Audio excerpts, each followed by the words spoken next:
Labaran duniya daga gani ya kori ji. To a cikin labaran duniyar na yau Alhamis 23 ga watan Janairun shekara ta 2025 za ku ji cewa an kubatar da mata masu juna biyu guda 9 daga wani wurin kyankyasar jarirai a Abuja, babban birnin tarayyar Najeriya. Hukumar kula da ingancin abinci da magunguna ta Najeriya NAFDAC ta lalata kayayyakin jabu da waɗanda wa'adin amfani da su ya ƙare da kuma marasa inganci da kuɗinsu ya kai naira biliyan 1.300 a Abuja. 'Yan sanda sun ceto matar mataimakin babban sufeto mai ritaya. To madalla, yanzu kuma sai cikakkun labaran duniyar tare da ni Ibrahim Adamu Dutse. An kubatar da wasu mata masu juna biyu guda 9 daga wani wurin kyankyasar jarirai a Abuja, babban birnin tarayyar Najeriya. Jami'in hukumar NAFTIP mai yaƙi da fatocin mutane a Najeriya ne suka kubutar da matan, kamar yadda hukumar ta bayyana a yau Alhamis. A sanarwar da ta fitar, kakakin hukumar NAFTIP Benson Adekoye ya ce makyankysar jariran na nan a rukunin gidaje da ke yankin Oshafa na birnin tarayyar Najeriya Abuja. A cewar Adekoye, sun kai su maman bayan samun bayanan sirri daga wani ɗan ƙasa na gari. Wani mai fatocin mutane da ba a tantance ko wane ne ba ya kulle matan ne a cikin wani gidan haya da ke rukunin gidajen bayan da ya ɗauke su aiki ta hanyar amfani da wani dandalin yanar gizo, kamar yadda sanarwar ta bayyana. Babban daraktan hukumar kula da ingancin abincin da magunguna ta Najeriya, Farfesa Moji Adeyeye,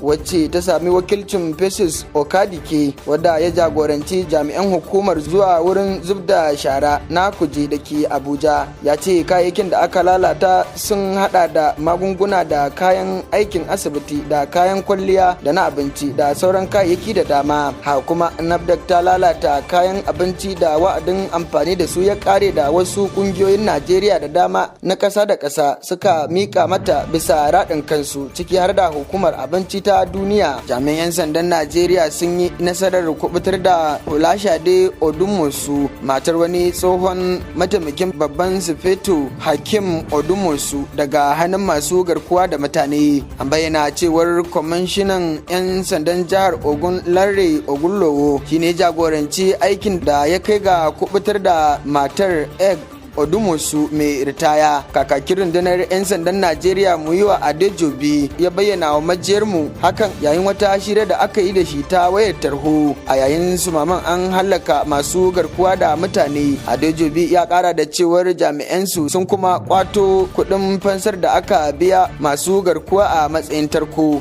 Sai dai ya ƙi ya bayyana adadin kuɗin da aka biya masu garkuwa ko wurin da aka kubutar da matar.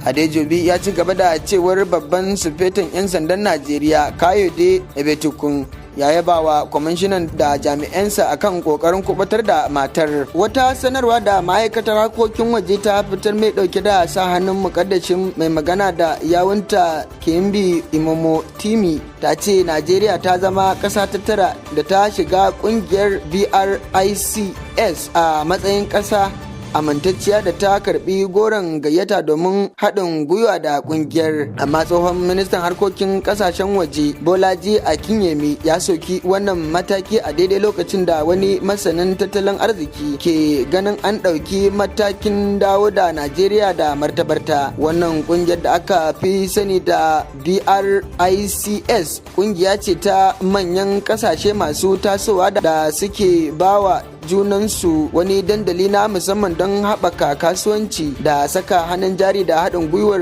zamantakewa da tattalin arziki tsakanin ƙasashe da ke mambobin ƙungiyar. Najeriya ita ce ƙasa ta tara da ta amsa goron gayyatar shiga ƙungiyar a matsayin ɗaya daga cikin manyan ƙasashe masu ƙarfin tattalin arziki a nashiyar Afirka. A wata shira da ya yi da gidan talabijin na Channel, tsohon ministan harkokin waje Farfesa Bolaji Akinyemi ya yi da amsa gayyatar da Najeriya ta yi na zama kawa ga kungiyar. Gwamnatin jihar Sokoto ta nemi haɗin kan al'umma wajen hana 'yan bindiga abinci. A yayin da rundunar sojin Najeriya ke ci gaba da fatattakar 'yan bindiga da ke addabar jama'a a yankin arewa maso yamma karkashin shirin fansar yamma, alamu na nuna cewa ana samun galaba a kan 'yan bindigar.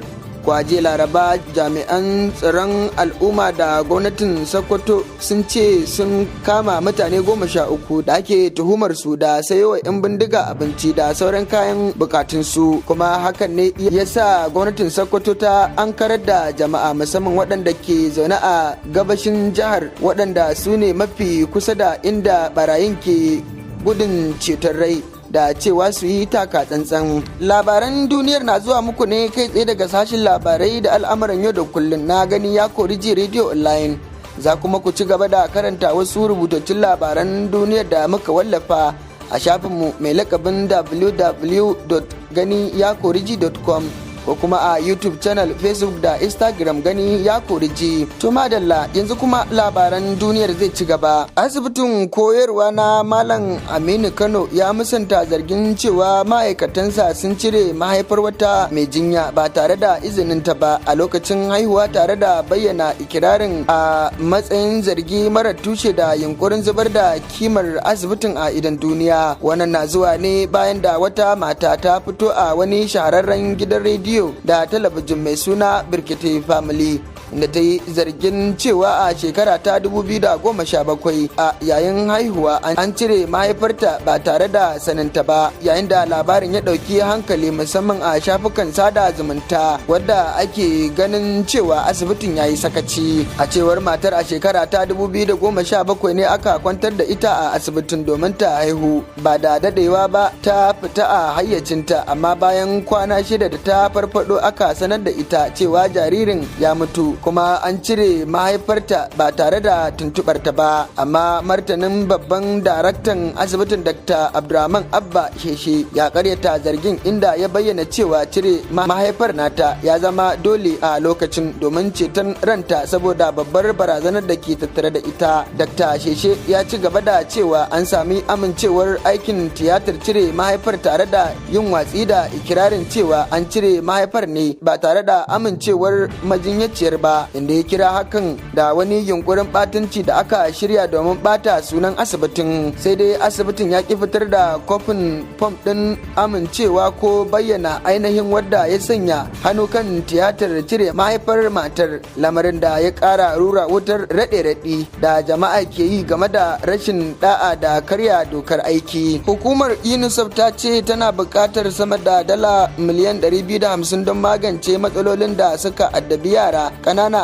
a jihohin Sokoto da Zamfara da Katsina. Daga cikin adadin jihohi 3 za su ci dala miliyan 100 domin samar da abinci mai gina jiki, kiwon lafiya da ilimi ga yara. Da take magana a taron manema labarai a Gusau, wakiliyar UNICEF Mrs. Christian Modinte ta bayyana cewa a Zamfara akwai yara 40,000 'yan ƙasa da shekaru 5 suna fama da matsanancin rashin abinci mai gina jiki, sannan yara sama da 2,000 a yankin arewa maso yamma ke buƙatar shirye-shiryen abinci mai gina jiki a 2025. Ha kuma yara sama da 3,000 a jihohin Sokoto da Zamfara ke buƙatar rigakafin cutar ƙyanda, sannan mutane miliyan 2 a jihohi biyu suna buƙatar magani da shawarwari kan abinci mai gina jiki.